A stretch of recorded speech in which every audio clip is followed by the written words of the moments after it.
Hi, I'm Dawn Tamari, and you're listening to another episode of A Teaspoon of Healing. Today I have a guest with me, Dr. David Wiss. Hi, David. Hi there. Let's do some healing work. Yeah, that would be great. So, thank you for joining me on the podcast. And would you mind telling our listeners a little bit about your education, background, and some of the work you do? Absolutely. So I'm here in Los Angeles, West LA to be exact. I am a registered dietitian and I've been in private practice for 11 years. So I have spent over 10,000 hours counseling people with food and body issues. So I have a lot of deep insight that comes from my clinical work. I'm also a mental health scientist. So I have a PhD in public health, did a minor in health psychology, and I've done mental health research, mostly at the intersection of nutrition and mental health. So, eating disorders, food addiction, depression. And it's really exciting because the nutrition for mental health conversation is pretty new Mhm. and I get to be a part of it. That's great. I'm really excited about that. I have an interest in it as well, and I'm just starting out. I'm a dietitian as well, but as far as the intersection with mental health, I think it's really amazing, and I really think it'll go places. So I'm really excited to have you on the show. Right on. Thank you for having me. So, as a nutrition professional, how when did you first become interested in the link between food and mental health? Great question. I would say that it happened before I was a nutrition professional and it drove me to wanting to be a nutrition professional. I definitely have one of those stories where I took an interest in my wellness at age 24, had rapid changes in my energy, not just my energy levels, but the energy that I gave off to the world. People noticed that I was um, interfacing with them differently and made comments to me. They're like, wow, you're very, very different. I was, getting sunlight and eating food and drinking water. And I had a rapid transformation in my mental health. And I knew that there was something there. When I got interested in nutrition, before being a dietitian, I was a personal trainer. And, getting into that space, it's like the model was just like vanity focused, and it seemed to be all there was, right? Like you if you're into nutrition and exercise, your goals are going to be manipulating your body mass index and your percent body fat. Like those are the measurable outcomes. And if I'm honest, like, yeah, that's how I came into the space. And then once I was there a little bit, I was like, nah, there's more to it than that. And then it started to feel like some of that energy is even a little shallow, right? And so it Mhm. kind of makes nutrition feel like there's a lot of people that aren't interested in nutrition. They're just like, that's not my thing. And I think it's because they assume that nutrition is about changing your body and body image and stuff like that, fitness and all of that. So I noticed that there was a huge gap in the nutrition space that needed to be filled. And that was thinking more about gut health, thinking more about brain health, the links between the two, and then all of the cognitive processes around food. So I got into nutrition for mental health by focusing on nutrition for substance use disorder. That was how I came into the space. I built a company called Nutrition in Recovery. That's the name of my practice. And it was really designed to bring nutrition education to treatment centers and do one-on-one work with people that needed that kind of care. And my early sort of tagline was bridging the gap between physical and mental health. And basically that's, what I've been trying to do for my career. And so it opened up into eating disorders. I got into food addiction, and then more recently moving into the space of depression, anxiety, trauma, and ADHD. Well, I love that. And I really liked how you described it. Well, first of all, you were working on your wellness, you got into nutrition. And when you first started in the nutrition world, yeah, there is a lot of focus first on, shaping your body and BMI. And that's great and everything. But yes, it can seem a little shallow. And that is what turns off a lot of people to nutrition. It's true because they feel like they're going to be judged. Yep. Um, and it's great to branch out and really exploring this link between food, mental health, substance use disorder, eating disorders. I think it's a really positive thing for the industry. I do too. Um, so a lot of people do know about the link between the gut and the brain. And I'm not looking for all, obviously we don't have time to talk extensively about it, but just for the people who don't know, do you mind just quickly describing it a little bit? Yeah, absolutely. I think there's a lot of pathways of bidirectional communication, and I'll just touch on a few. There's way more. The more obvious one is, the nutrients, right, that are in the gut, entering blood, traveling and crossing the blood-brain barrier, right? That's like a pretty Mhm. obvious relation between the two through, portal circulation, right? Um, of course, now we know about gut bacteria and their role in converting certain substances to other substances. So for example, converting amino acids into neurotransmitters, converting fibers into short chain fatty acids. There's a lot that goes on in the gut that makes the environment of the gut super important. And what ends up, happening in the internal ecosystem of the GI tract does travel throughout the body and can potentially cross the blood-brain barrier. Other pathways of interest are through the nervous system. The vagus nerve connects the back of the brainstem to the various organ systems and the enteric nervous system throughout the GI tract. So there's some signaling that's going on there. And then the one that I think is probably the most noteworthy or the most fascinating and important, in my opinion, is the immune system. The inflammatory cascades that can start in the uh, you know gastrointestinal barrier and really travel throughout the body, throughout the periphery, and potentially cross the blood-brain barrier and send signals, of safety, danger. And the immune system, to me, is like the ultimate communication throughout the different body systems. And, when we think about the food mood connection, I think it's an important one that I think should get a little bit more attention rather than the more reductionistic approach of looking at food as being just nutrients, right? Like, yes, vitamins and minerals, proteins, carbohydrates, fats, those are all really, really important. But if that's all there was, then we could just take a multivitamin and drink a boost or whatever, and we'd be good. But it turns out that that's not it. So once we know that macros and micros aren't the full picture, we start to wonder, like, okay, so what else is there? And what else are we talking about? And that's when you bring in all the other nutrients and introduce the gut bacteria, the immune system. And then we have this complicated network that we call systems biology. Great. Well, that's really helpful. That's really helpful, for the listeners. A lot of people hear about, the gut connection to the brain, but an explanation was great. And, for food and mood, you know, a lot of us have fluctuating energy levels. I know I do during the day, and also our moods, they fluctuate. But I'm assuming there probably is a way that you can use food to kind of keep those energy levels, pretty smooth and your mood not so that it doesn't fluctuate. So Yeah. how can you use food to help with that? Yeah, and it's interesting the word that we use, energy, and I even use the word when I started talking about my own personal story. My energy was different. Energy can be looked at as, um, you know, from a calorie standpoint, right? The production of ATP, right? Energy, but there's also electrical energy and stuff that goes on in the brain, neurotransmitter based. So, you know, when I think about food and mood, I think the obvious go to is blood sugar.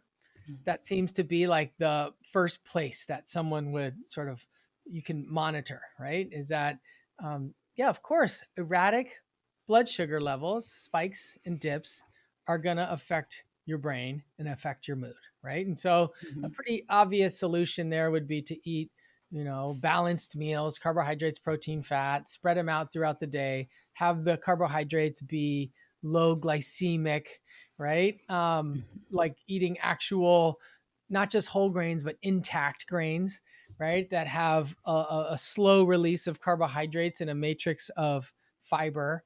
So yeah, the blood sugar piece is, I think, you know, I don't want to call it the intro, but that's definitely a good place to start and a good thing that people can monitor. But I think it's also important to look at food and mood through this conversation or through the lens of neurotransmitters and particularly dopamine, the neurotransmitter associated with learning and motivation.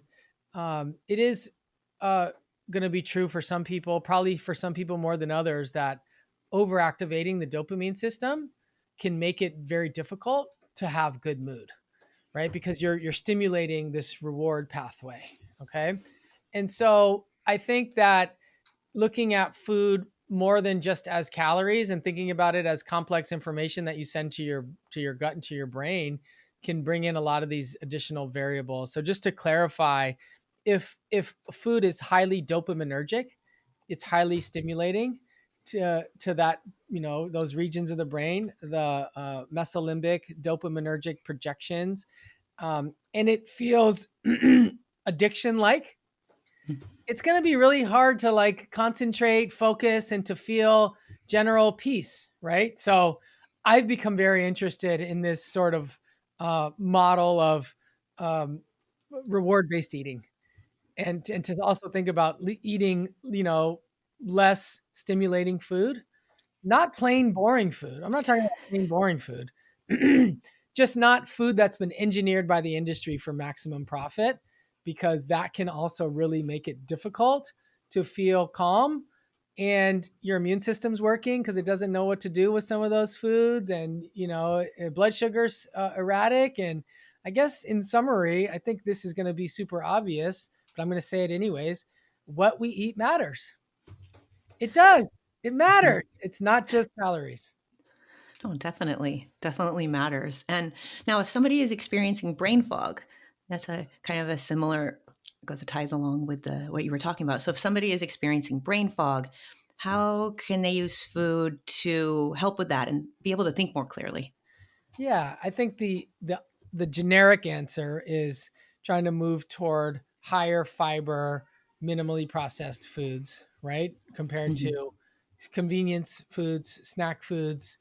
It is very possible that a lot of what we're now calling ultra processed foods can be stimulating immune responses that can affect the brain.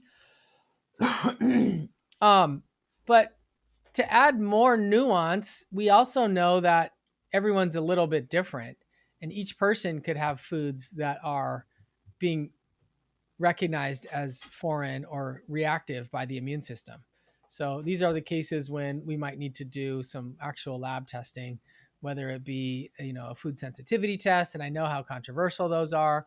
The MRT test I've used for a lot of cases of brain fog, headaches, migraines, etc. And there could be some other functional lab tests that we could do that could really help figure out if there's some systems out of place and how to augment. Oh, great. That's great. And the lab testing, that's really a lot of people want that now, and it's really at the forefront. And I think that's really cool. And pretty much everything here. So, another question about mood. So, some people actually need to boost their mood. They might be suffering from depression, actually, or just need a boost in mood. So, how can food help with that? Yeah, I always try to remind people that, the impact of nutrition can be very slow, but it could also be very fast, right? Like I've seen people start, changing their ways, maybe stop drinking sweetened beverages and just switch to water. Within a few days, feel different. Start making some changes within a week or two. They're like Mediterranean style eating, right? Changing the type of fats that are consumed, moving from, um, you know, uh, hydrogenated fats, which are less common now, but still out there. They're still Mhm. out there in packaged foods. Moving toward monounsaturated, omega-3 polyunsaturated fats, maybe switching out the salad dressings, making your own, using olive oil. You start doing little things like that. Within a few weeks, a lot of times people feel different. But I always want to remind our listeners that sometimes it takes a few months. Like you're really trying to like change body systems, and don't give up, right? I work one-on-one with people and I see it all the time. There are people that make the changes, feel incredibly different, in a week, and for other people it's going to take a while. And it may mean that you're really like up against, it's kind of an uphill battle against some of the biology.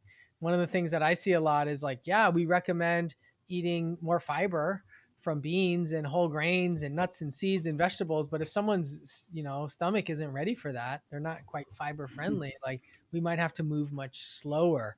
Mhm. um, so yeah, nutrition for depression is generally this, anti-inflammatory eating, you know and like I said before, it's going to look slightly different from person to person. You can kind of rely on the dietary inflammatory index to look at like what are the top anti-inflammatory foods that are like pretty consistent across the board. I mentioned olives and olive oil, certain whole grains like oats or barley, and vegetables like cabbage, cruciferous vegetables. Bok choy is one of my favorites, and then really colorful fruits, eating the entire rainbow. Um, Nuts and seeds are also really, really beneficial.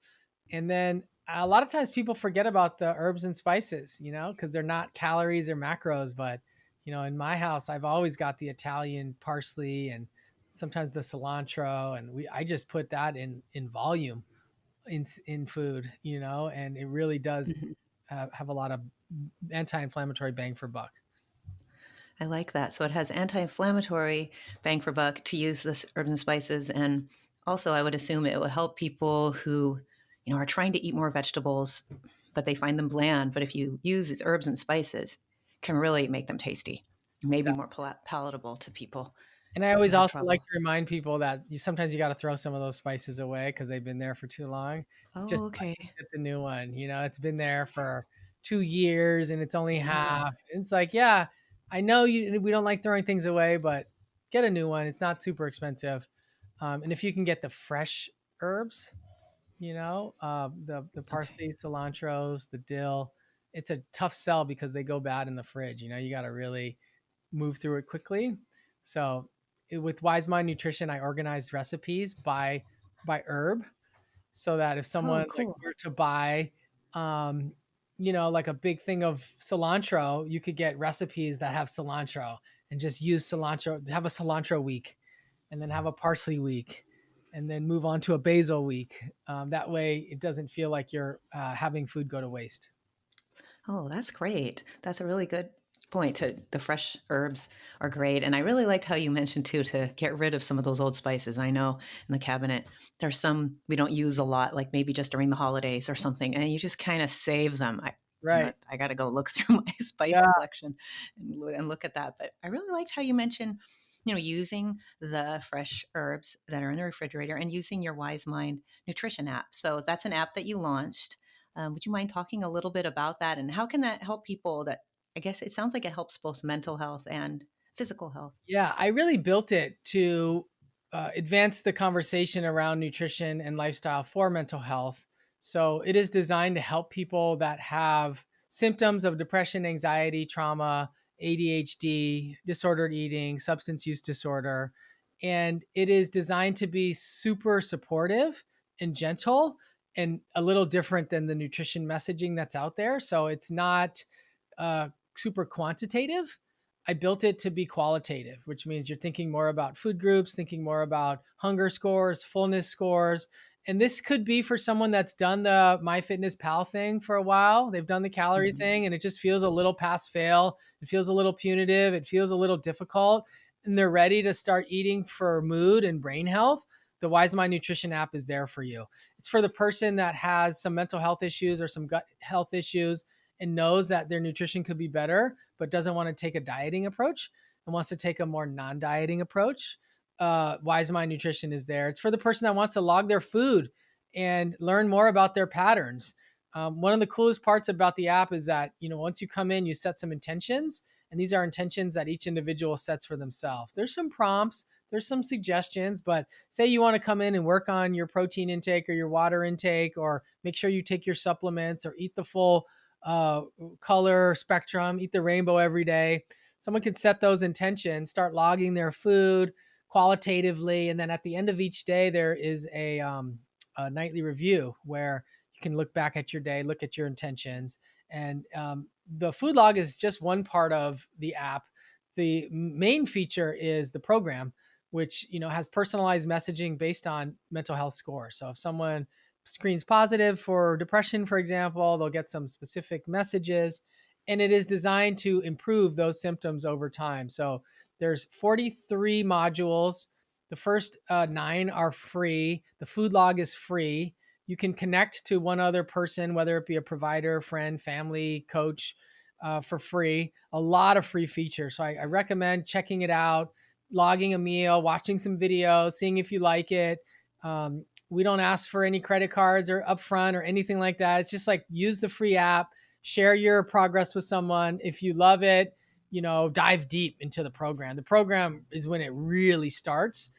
So there's videos, there's assignments, there's handouts, recipes, meditations, cooking instructions. It's basically the equivalent of working with me over 6 months, delivered through an app for less than the cost of meeting with me for 10 minutes. You know what I mean? Yeah, Yeah. that's great. Yeah. That's great. So sounds like there's a lot you can get for free, and then if you want some more in depth, then there's like a paid version. That's right. And I built it for providers and practitioners to be able to use with their clients. So there's Oh, a okay. feature there where, for a few dollars a month, you can follow a bunch of people, um, to follow up to 10 people. And that's only $9.99 a month. And that allows for someone to provide support, look at someone's journals and their food logs and give them little positive messages, that sort of thing. Oh, that's great. And so I'm assuming people can just download it on the App Store, or Yep. depending on which It's phone in they the use. Apple App Store and the Google Play Store, so it's Oh, available great. everywhere. I have a download page at wisemindnutrition.com where there's a intro video if that's helpful to anyone. But it's really exciting. I spent 2 years working on it, and now it's Oh, like wow. it's to market, and it's changing lives. I've had a lot of people finish the modules, get to module 42, and just raving about the program. And I really can't wait to get some more people that have mental health challenges that want to think about nutrition in a new way and possibly even become a coach. It's built so that once you finish the program, if there's someone you want to help through the program, you can support them and follow them and coach them through now that you know how the program works. So it's available for people that are out there that are looking for opportunities to step into the space, because I'm doing a lot of the educating, and the coach's role would just be to do some of the hand holding and some of the supporting. So yeah, I'm definitely networking with people right now that want to build this into their practice. Oh, that's great. That'll be really useful for so many people. I'm Mm, going to check it out myself. I think that's really please. neat. Yeah. Now, you had mentioned something when you were talking about the creation of your app, and that's for people that are used to MyFitnessPal or some of these other apps that are a little more punitive. Yeah. They're kind of obsessively tracking what they're eating. So how do restrictive diets and excessively counting macros and excessive exercise, how does that, obviously we know that affects mental health, but I'm assuming it can also affect physical health too. It's probably really hard to stick to a plan when it's so Mhm. restrictive. Yeah, I've been very interested in the conversation around cognitive rigidity. I actually just published a blog this week about, I think it's called How I Overcame My Cognitive Rigidity and the Toxicity in the Nutrition Professional, or something along those lines. How I Overcame the Rigidity of My Mind. That's what it is. Because I have a history of being rigid too, right? I shared with you that I sort of came in through the trainer world. And I do believe that, having that structure, which is, not the same exact thing as rigidity, but they're close. It does appeal to a lot of people, and it also can improve mental health, right? So Mm-hmm. it's like this fine line of, like, if someone is under ordered and they just don't have a lot of structure in their life, being able to step into something that adds a level of structure and say, like, okay, here are some walls, here are some guardrails, here are some things that you're going to do. And once you commit to them, you actually do them. I think that structure and some level of rigidity can be extremely helpful, as evidenced by MyFitnessPal being one of the most downloaded apps of all time, right? It's Mm-hmm. like, I don't even know if there is an app bigger than that, right? So It's when we true. really think about rigidity. And also, like, for example, in my own story, I stopped drinking alcohol 17 years ago. So I have a recovery Great. story, right? And it was like, I don't think that I would have gotten sober if I wasn't rigid about it. If I was just like, oh, no big deal. And, like, just go here. I was like pretty committed. And so, in many ways, rigidity saved my life. And Mhm. for a lot of people that have health challenges, being super vague and just super non-diet and just trying to be intuitive doesn't feel that supportive, you Mhm. know. And then the flip side of that coin is that while we have a lot of people that are under ordered, we have a lot of people that are over ordered, that are trying too hard to put too much emphasis on perfection and are super rigid about their ways. Maybe they started off benefiting from the rigidity. This is what I see a lot. This is what I work with a lot of people that had health challenges, started making some moves, got really into calorie counting, started working out, and then like they reached a point where that was no longer helpful. It started to become harmful, but they couldn't let it go. Mhm. Couldn't let it go, right? And this is, the classic conception of quote unquote disordered eating, which is, a big Yes. part of the work that I do. Um, but you also have people that are over ordered because of OCD and other perfectionistic tendencies. Perhaps there's a trauma history that tends to create black and Yeah. white thinking. You're either doing Mhm. it or you're not, that sort of thing. Addiction histories, right? So, a big part of my work in counseling and really through the app as well is to recognize that people have differing levels of cognitive rigidity and cognitive fluidity. And that being able to actually assess that and see, what kind of message would be helpful to someone is, I think, going to be a major predictor of long term success. And just to be clear, if someone is super rigid, that means that we probably need something that's a little less rigid. And if someone is like Mhm. super vague, super under order, they just like anything goes, they probably need a little bit more structure, right? So, what's interesting, and this is definitely worth saying, is that, a structured approach to health that is life changing for one person could be a haven of disorder for the next person, right? And I think Mhm. that's the piece that doesn't get enough attention, this conversation around nutritional psychology and how each person's brain, each person's mind differs, and we're all in different contexts. And that part of behavior change, I think, is super super important. Really is, and I liked how you talked about that. Some people are super vague and they need the rigidity, they Yeah. need the order, and then sometimes that can go too far, or somebody who is, like you said, perhaps either a little OCD or actually has been diagnosed or is just, too rigid, just regardless of being having OCD, that can be harmful. And also, I like that there's, a kind of a gray area. You hear a lot online, for example, about, either intuitive eating or on the other hand, you have to be super rigid. But it can be, there's gray areas in life when you're and in practice, My whole you know. career is dedicated to the gray area. That's good. I am Mr. Nuance, right? Like, and I've really decided that I want to be the peacemaker between these different philosophies and these different points of view. And it's been difficult because Hmm. each camp looks at me like I'm not really in their camp. I'm sort of in this intersectional gray area space. I'm like, yeah, I'm not really about what you guys are about. I like some things. I think you guys should also think about what they're doing over here, and uh, think about Hmm. it not even in the for the sake of figuring out our patients whether they fall under this bucket or this bucket, but more thinking about it is that each person is this complex combination of all these different traits, and that we Hmm. need to use intersectional ways of thinking. I agree. I agree. I feel that a little bit too. I look at one camp and then I see another camp, and it is interesting, especially online, because I think things are very polarized. So people will say, "Well, you're not really with us," but then you're not really with the other side either. So, and the nuance in the gray area, that's really where it's at. So That's how the it's good to algorithm hear that. works Yeah. too. The algorithm Yes, works it by does. creating niches and supporting, groupthink, right? Hmm. And so if you want to like do really well online, you gotta, pick a niche and then really just focus on that audience and do more of Yes. that stuff. And then you end up sort of pigeonholed, right, into that Yes. niche. And it's reinforcing because then you're like, oh, people are watching my videos, people like my videos, and then Mhm. everyone who's into the same stuff is watching all the same stuff, and you end up in these little silos and camps that we call. Mhm.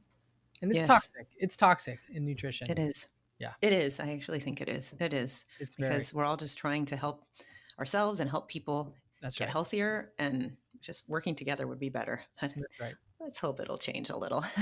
I think some people are getting tired of it. I know Oh I my am. God, people are getting tired of it. Yes. I'm speaking up, and I get a lot of messages of people that are like, "Thank you, thank you, thank you. You wrote what I've been thinking for years." Mhm. Hmm. That's wonderful. That's wonderful. Well, I Yeah, really please link that appreciate. blog in the show notes Oh, yeah. So it's on your website. on medium.com. Yeah. Oh, Yeah, medium.com. So yeah, you're yeah. there. So David. yeah. Yeah, I'll So share it with you. That's the blog. I just wrote it. It's really exciting because I'm still getting emails from it. oh, that's great. So it's medium.com, and then is it slash David Wiss? I'm pretty sure. Yeah. Okay. Yeah, I'll yeah, yeah. look for it too and put it in the show notes. That's great. I'd like to read it myself. Right on. Well, I really appreciate you coming on the show today. It's been a really enlightening conversation, and thanks for all the work you do. It's really Yeah, helping a lot of people. you're so And welcome. So honored to do this work and appreciate the chance to chat about it and to connect with you a little bit today. well, thank you so much. And before we sign off, is there anything else you'd like to share with our listeners? Yeah, I really want to recommend that you lean into the Wise Mind Nutrition app. Certainly can follow us on Instagram, TikTok, YouTube, Wise Mind Nutrition. Check us out, leave a comment, send a message, let me know how I can be helpful. Oh, great. Well, thank you so much. And I assume that's where people can connect with you is a Wise Mind Nutrition app. So it looks like they can just connect with you through there and your social media, of Yeah, I course. have a social media, Dr. David Wiss, personal Instagram, and my clinical practice is nutritionandrecovery.com. Oh, great. Well, thank you so much again, David, for joining me on the podcast, and have a wonderful day, To be wonderful rest of the continued. day. Thank Thanks. you.